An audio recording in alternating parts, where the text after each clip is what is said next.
Scott, what's the process right now? I know you just got here and you're packing in your tires and... Well, right now, basically, those tires are going to be out for sale. But I got to get the bike ready. Got to bring it over to technical inspection, where they look the bike over, make sure it's safe to ride out on the track, and then I got to go buy some fuel and get ready for practice. Now, what's the process for buying fuel? Is it a special kind of fuel? It's a new system this year where there's one vendor that sells fuel and supplies fuel for the track. We have a spec fuel rule. You can either use a pump gas equivalent or a racing gas. I'll be using the racing gas, but regardless, every racer here has to buy it from the truck. So I want to get over there with plenty of time and go get some fuel. Excellent. So inspection went well. Inspection went well. I got one thing to safety wire and we're good. Exhaust bolt. And what does that mean, safety wire? Safety wire is when you literally take a wire and you have it through a part of a bolt, and you drill the bolt and you use the wire to pull it to another point, so it's pulling the bolt tight so it can't back out and loosen up, so you don't get the stuff falling off the bike when you're on the track. So anything suspicious gets wired, basically? Anything loose, anything to do with the exhaust system or any fluids on the bike is usually wired. All your brakes have to be wired. So it looks like you're checking the pressure. Is there a special pressure you try to go for? Well, I gotta go check and see what it is. Every day they post pressures that you should be running. But I think I'm still good for my track day. What kind of pressure are you running right now? 30 in the front, 28 in the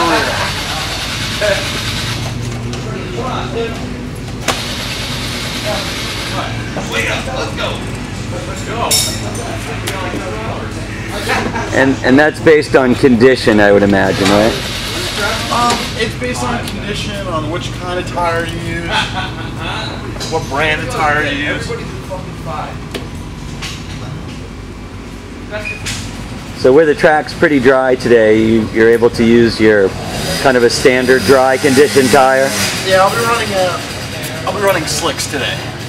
Excellent. Unless it starts getting wet. And that's usually preferred? So what are you doing there, Scott? These are basically electric blankets for tires. Tires like to be warm, so you put some tire warmers to get some temperature in them before you head out, so you don't go out on cold tires. Cold tires tend to be hard and slippery, so you want to make sure you got nice warm tires before you go out. Especially on a cold day like today. What temperature do you typically run the tires or warm the tires up? 170 degrees. Some guys here will have fancy tire warmers where you can change the temperature. Mine you just plug in and they go. There we go. The way a tire works is as it heats up, it releases the oils and the compounds in the tire, and that's actually what makes the tire sticky. It's not necessarily the rubber itself. So these tires, even though they might be still usable, if you've heated them up and cooled them down enough, you will have released all the oil that they have in the tire, and your tires will be gone, even if you still have tread on them. So that's why and then when you come in from the track, you want to wrap your tires up as soon as possible so it slows down the tire from cooling down so you can extend that heat cycle. But I actually see the fuel truck coming in and I'm going to have to head over there and get fuel. Does this fuel have a shelf life, Scotty?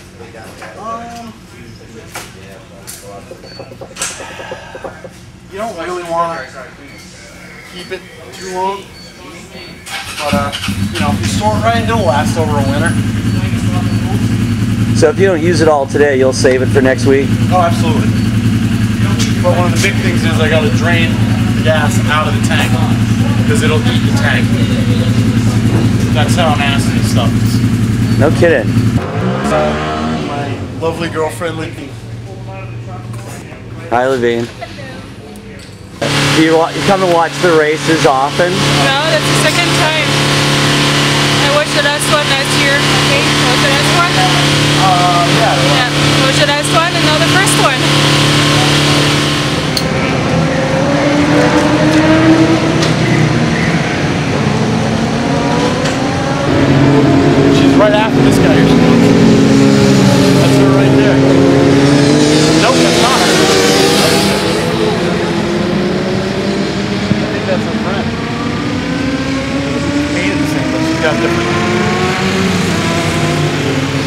So Scotty, tell us a little bit about this part of the track. This is the back straight. That's turn 2 down there. You come out of turn 2 and you drive, and then you come off the straightaway to the left of the track into the chute. And this is turn 3, a very tight right-hander. It leads you into turn 4 and goes up the hill. And it's really key to get this turn right because it's bumpy. So you want to throw it in through there, let yourself drift out wide, and then stay to the inside because going around turn 4, the outside of the track is cambered, going away from the track. So you have more traction on the inside to power up the hill. And then you go down into a famous corner called the bowl, turn 6. It's literally like riding the inside of a bowl because it's so banked. You go into turn 6, turn 7, which make up the bowl. You come out back up the hill right on this side of that treehouse up there. And then you come in, that's turn 8 around the treehouse, a slight kink. And then 9's a long left, and then 10's a sharp right around that wall. They actually have a hole in the wall that's there for the NASCARs. You go right around that and you come back in the track, shoot across the back straight into turn 11 and 12, which is a little chicane. 11's a left, then you flip it right left and you're back on the back straightaway. But this is a really good passing zone for a lot of people. And then powering up the hill, you just want to keep someone behind you, or if they're going to go around, you want to make them go around the long way. What kind of speeds do you think they'll hit coming into this turn and then coming out of the turn up? Back straight, you'll probably hit about 120, and then you got to get down to about 30 miles an hour, maybe 40 to go around this corner. Back straight's a little shorter than the front straight. One of my favorite quotes is a writer who covers MotoGP, Julian Ryder. And he says you can really see a man at work when he's on the bike. Because when you're coming into a corner and the bike's getting out of shape and you see him making all these shapes with his body, you know what's going on. Where a car driver, all you see is a little hands and a helmet. What made you get into racing? My neighbor was a pro racer and helped me get into it, but I just had to, I was into bikes. And it's a lot safer going fast here at the track than it is going fast in the street.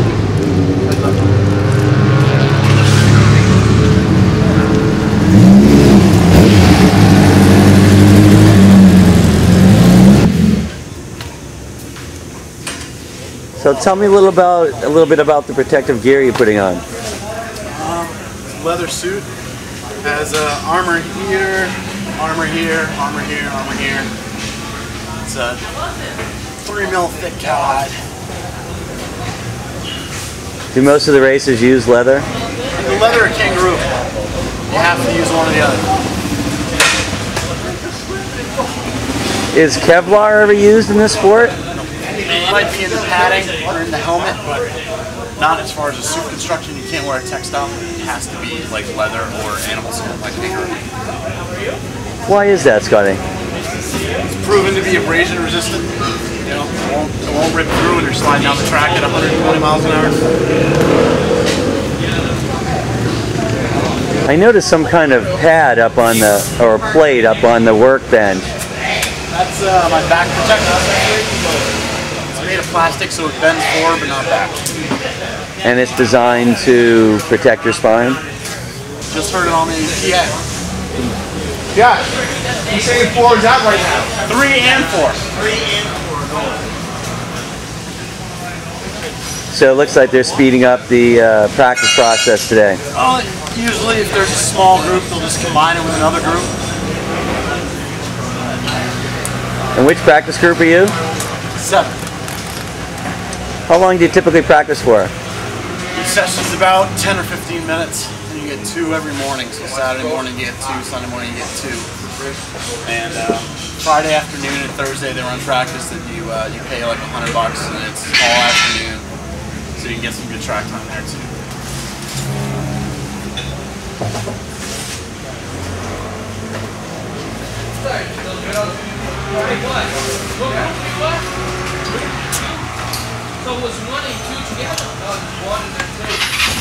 Is there a particular temperature that the suit gets too hot? Just on hot days it's going to be hot in general. It's fairly perforated leather, so it lets some air in. How you feeling? A little nervous, some butterflies. What is your usual pre-race process? You know, like eating and sleeping and... I try not to eat much before a race. Try and stay hydrated and do a little stretching, that's about it. How long do you think before you'll go out for your practice run? Probably about a half hour until my group, and they'll announce over the PA. They'll give you a call and a heads up saying you're out in like 10 minutes, and you know, about 5 minutes before, take the tire warmers off, take the stands off, start the bike up, roll out of the garage and head over to pre-grid, and you get then you're just on the pre-grid and you wait for the track to be clear, and then they send you out on your way, and there you go. But, you know, before a race, if you get hectic, they'll give you a call, say first call, second call, third call, and you usually want to wait till third call and then be dressed up with your helmet on, everything ready to go, and then rip the warmers off and go, so your tires will stay nice and hot. Excellent, excellent. So for you right now, this is a little bit of a chill time until your practice run. A little bit of a downtime. I'm gonna give Charlie a hand when he goes out for his session, and just kind of hang out, relax, and have a banana. Excellent. What time do you anticipate your race will go? I'm thinking it'll be about 12:30 or 12:45. What do you typically do in between the practice run and the race? Just hang out, make adjustments. How'd your practice run go? Something's wrong with the carbs. So Scott, what'd you find in there? The float needle was stuck. And it's like a toilet. If your float bowl in your toilet is stuck shut, it'll just keep running. And it's pretty much the same concept. So as a result, what was happening on your training run? The fuel was going through the overflow vent, and I was also getting poor throttle response. The bike was kind of like off and on with not much ability to modulate it. Probably should have cleaned that. Were you able to get it? Right there on the table by itself.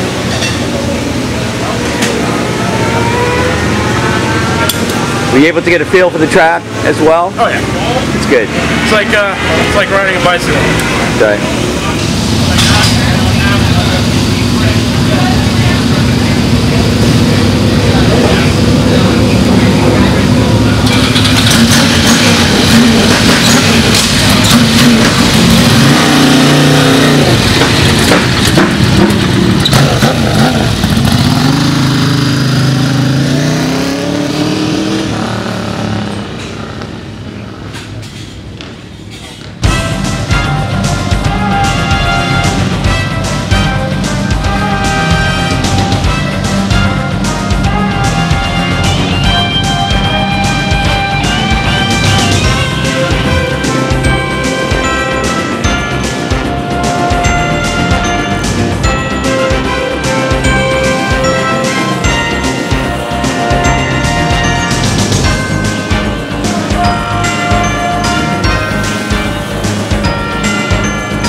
I saw that. What's your son's name? Alex. Alex. What number is he? 132. How old is he? 16. Amazing. Yeah. You must be proud of him. Yeah, it's a lot of fun. It's a lot of fun. I wish him well today. I hope he does good too.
This is turn 6 here. This is called the fishbowl or the bowl.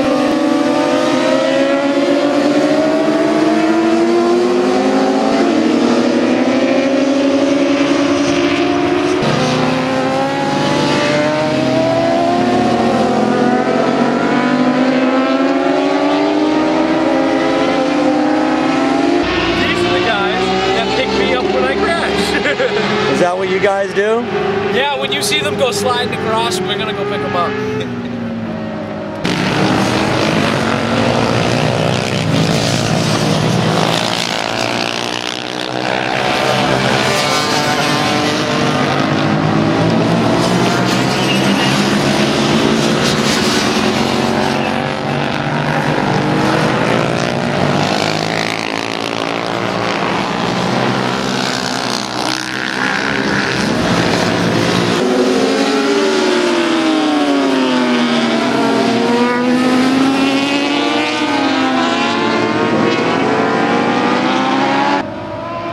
Did you guys have fire extinguishers here? Yeah, there's actually one right over there.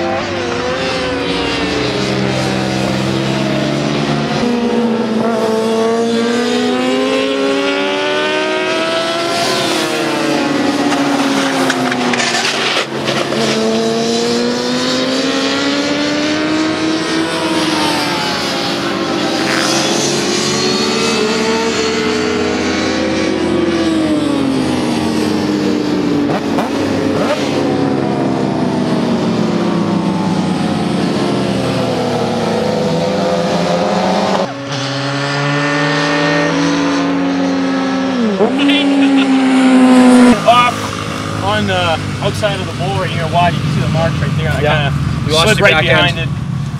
Front end started tucking and the rear end just gave out. Yeah. And that's it. I saw it. I saw the whole thing happen, but Never got the checkered flag in that race. really, because it was out. That was the last. It was out. I was in third, I think, on that one too. On my race on that. Oh, on your In my category, heavyweight class. superbike. Yeah, I was in third on see. that.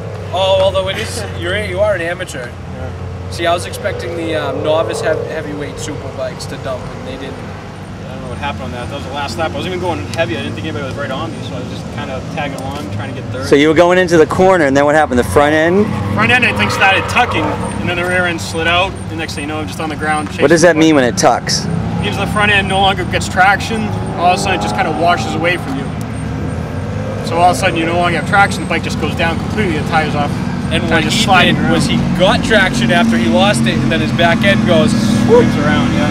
and then you You guys did a good job. You're right on the scene. Oh yeah. Right. So we get paid. Good job. Did you think he got hurt? He was limping a little. I kind of noticed that too. Yeah. Well, he's right now. The blood is kind of boiling Yeah, hot, he's and like the adrenaline's adrenaline. pumping. The So adrenaline's Not gonna going. feel it right away. Yeah, he'll be hurting later. it'll be a while before he feels it. Guys, did he go off the track physically himself? Yeah, him and his bike slid right off the track, Completely all the way up to which the is top. beautiful because when they land in the track, it's ugly. It's dangerous. Somebody Yeah. can come and just run into him.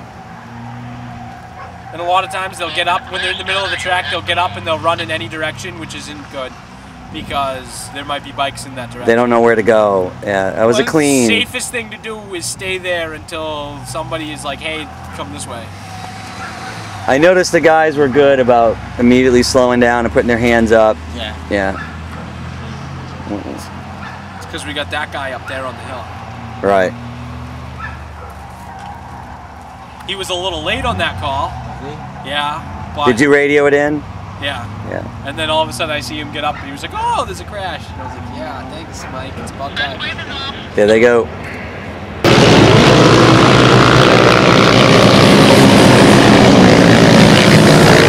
Ernie Mobile.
That is one of the few females that are racing here today.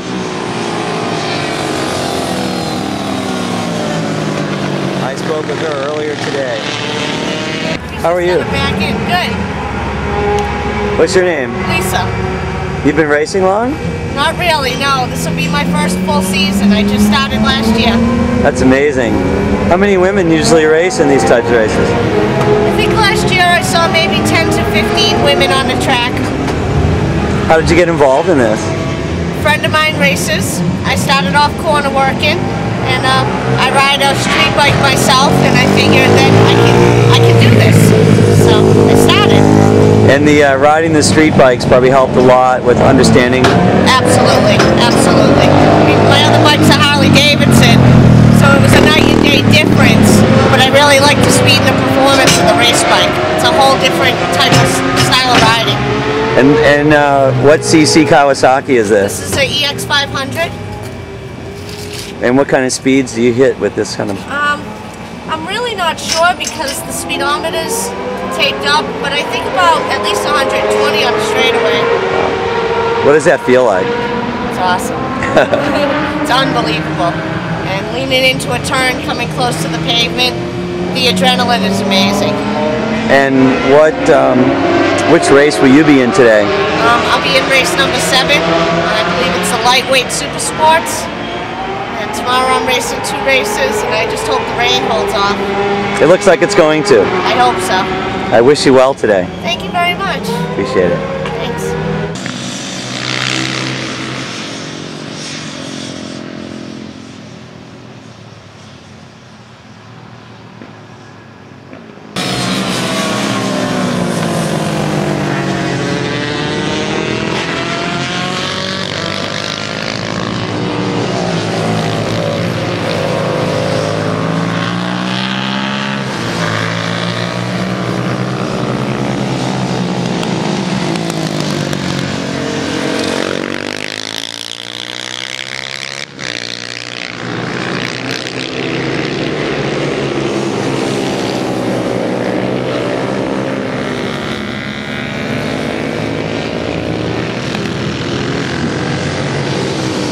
He crap. What did he do exactly? He thinks somebody clipped him. The guy was really close to clipping him, and since he's inexperienced, it made him very nervous, and he ended up dumping it.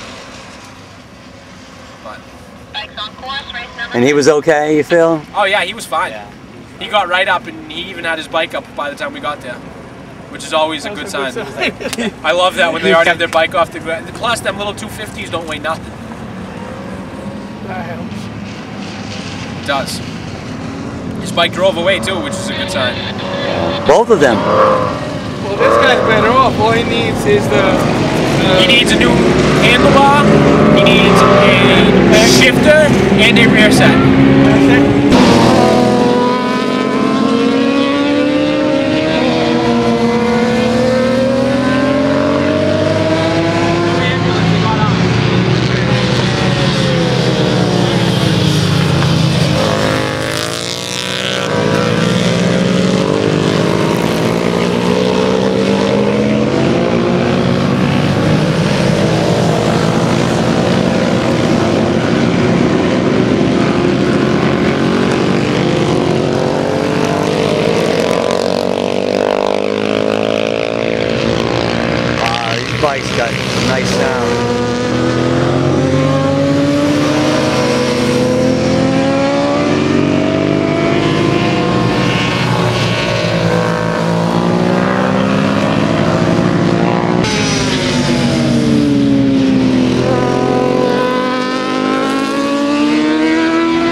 It's All good, right, bro. She's in one piece.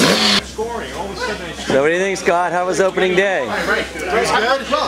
Bike's running 100%, and that was actually a really fun race with a lot of dicing.